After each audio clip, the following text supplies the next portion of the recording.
Record तोड़ गर्मी के बीच राजधानी दिल्ली का सियासी पारा भी उबाल मार रहा है।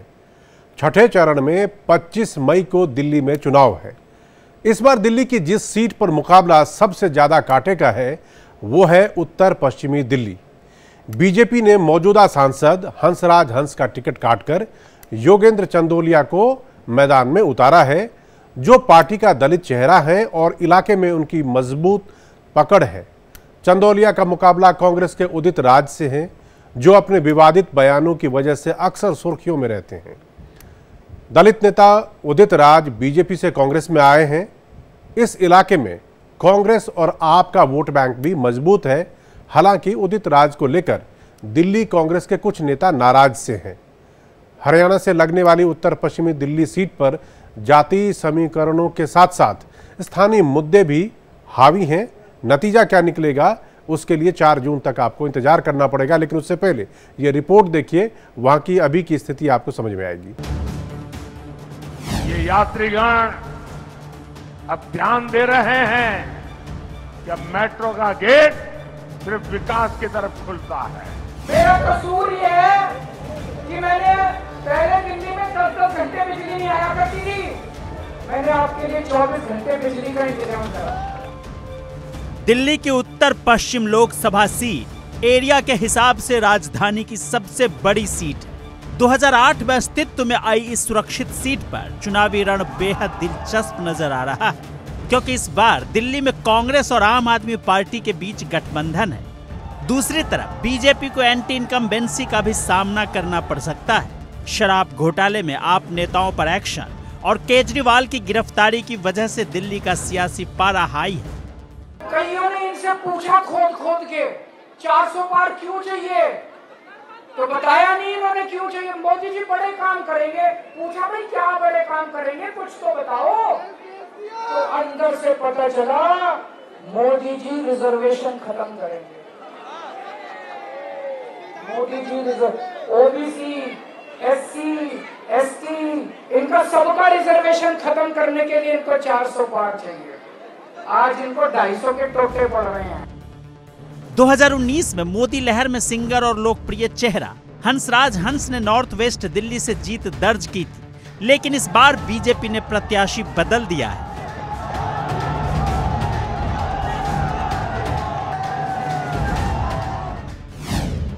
हंसराज हंस की जगह इस बार बीजेपी ने योगेंद्र चंदोलिया को टिकट दिया, जो दिल्ली की राजनीति में जाने माने चेहरा हैं। वो पूर्व मेयर के साथ साथ स्टैंडिंग कमेटी के चेयरमैन भी रह चुके हैं। योगेंद्र के सामने कांग्रेस ने उदित राज को टिकट दिया है, जो 2014 में बीजेपी के टिकट पर इस सीट से सांसद बन चुके हैं। उदित राज चर्चित चेहरा हैं और अपने बयानों की वजह से हमेशा सुर्खियों में रहते हैं। चंदोलिया की गिनती दिल्ली के बड़े नेताओं में होती है। उन्हें राजनीति का लंबा अनुभव भी है, लेकिन नॉर्थ वेस्ट सीट पर मुकाबला आसान नहीं। कांग्रेस प्रत्याशी उदित राज अपने काम के दम पर जीत का दावा कर रहे हैं। चोर चोर मोसेरे भाई, ये सारे के सारे लोग सब भ्रष्टाचारी हैं। इनके जब पन्ने खुलेंगे तो मुझे लगता है कि जितनी भी तमाम राजनीतिक पार्टियों ने 60 साल जो शोषण किया है देश की जनता का और अपने घर भरे हैं, तो नरेंद्र मोदी जी के कार्यकाल के अंदर 10 साल में एक व्यक्ति आरोप नहीं लगा सकता नरेंद्र मोदी उनकी सरकार के ऊपर। हम जिंदगी में आम इंसान जो जूझ रहा है उसकी बात करते हैं। वो बात करते हैं मंगल सूत्र की, वो बात करते हैं हिंदू मुसलमान की, वो बात करते हैं एक भैंस 2 भैंस में एक भैंस छीन लिया जाएगा, वो बात करते हैं पाकिस्तान की। अरे जीवन से कोई लेना देना है? किसी के जीवन से लेना देना है? ये बातें करते हैं। राम मंदिर समेत कई मुद्दों पर उदित राज अपने विवादित बयानों की वजह से चर्चा में रहे हैं। 2014 में बीजेपी के टिकट पर वो उत्तर पश्चिम सीट से सांसद बने, लेकिन पार्टी विरोधी बयानों और कार्यों की वजह से 2019 में उन्हें टिकट नहीं मिला, जिससे नाराज होकर उदित राज ने कांग्रेस का झंडा पकड़ लिया। हालांकि उन्हें टिकट मिलने से दिल्ली कांग्रेस के कुछ नेता भी नाराज हैं, क्योंकि कभी उन्होंने कांग्रेस को 4% की पार्टी कहा था। भाई 2020 में वोट परसेंटेज विधानसभा चुनाव में 4.25% है। जिन्होंने 15 साल तक एमएलए रहे, 20 साल तक मंत्री रहे। पार्टी मान लो एक बार गिर भी गई थी, उठाने का क्या कार्य किया था? गुटबाजी। कभी कांग्रेस पार्टी और कांग्रेस के वर्कर्स ने ये नहीं कहा था कि हम जो है क्लीन चिट दे रहे हैं या हम लोग जो है स्कूल्स और हॉस्पिटल खोलने का क्रेडिट दे रहे हैं, जो कि वास्तविकता से कहीं दूर है। तो असूलों की और जो कांग्रेस का कार्यकर्ता दिल से महसूस करता है, उस पीड़ा को मेंशन करते हुए मैंने जो है अपना इस्तीफा भेजा है। नॉर्थ वेस्ट और नॉर्थ ईस्ट दिल्ली सीट पर चुनावी चर्चा सबसे ज्यादा गर्म है। यही वजह है कि दिग्गजों ने यहां प्रचार में पूरी ताकत झोंक रखी है। केंद्रीय गृह मंत्री अमित शाह और यूपी के सीएम और फायर ब्रांड नेता योगी आदित्यनाथ भी दिल्ली के दंगल में उतर चुके हैं। केजरीवाल लगातार नुक्कड़ सभाएं कर रहे हैं। शनिवार को प्रधानमंत्री मोदी और कांग्रेस नेता राहुल गांधी भी दिल्ली में रैली कर चुके हैं। घर का हर मुखिया अपने वारिस के लिए सोचता है, योजना बनाता है और कुछ करता भी है। मुझे तो वो भी नहीं करना है। मेरा कोई वारिस नहीं है। अगर मेरा कोई वारिस है तो आप ही मेरे वारिस हैं। लिस्ट बनी हुई है कांग्रेस पार्टी में से, सीबीआई ईडी दबाकर एक के बाद एक नेताओं को ले जा रहे हैं। दिल्ली से भी अभी एक को उठा के ले गए, है ना। मैं कहता हूं अच्छा है, जितने ले जाएं उतना अच्छा है। हमें नहीं चाहिए ये नेता, डरपोक नहीं चाहिए हमें बबर शेर चाहिए। हमारी ये लड़ाई है संविधान की, हमें बब्बर शेर चाहिए। ये टाइगर बैठे हुए सारे के सारे, लगा दो ईडी इन पे। उत्तर पश्चिम सीट पर स्थानीय मुद्दे और जातीय समीकरण चुनाव में अहम रोल अदा करते हैं।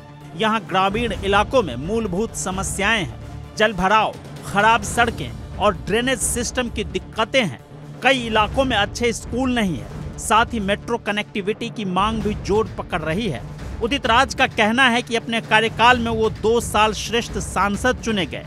उन्होंने 5 साल तक लगातार जनता दरबार लगाया।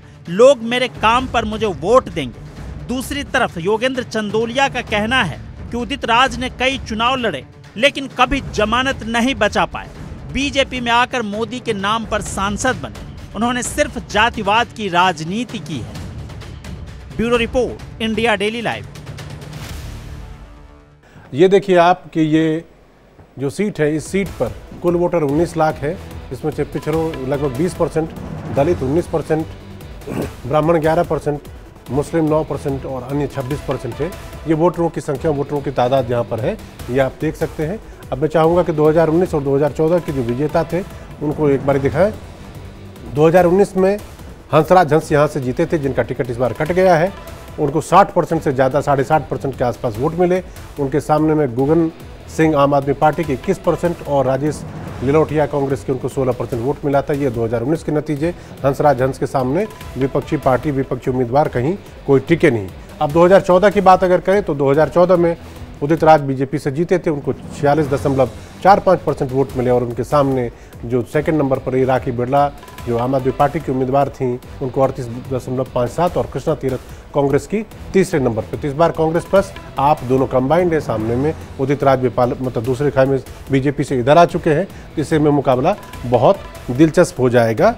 ये इस दिल्ली की इस सीट की, जिस पर सब टकटकी लगाए देख रहे हैं। अब बढ़ते हैं आगे और बात करते हैं यूपी के प्रतापगढ़ सीट की।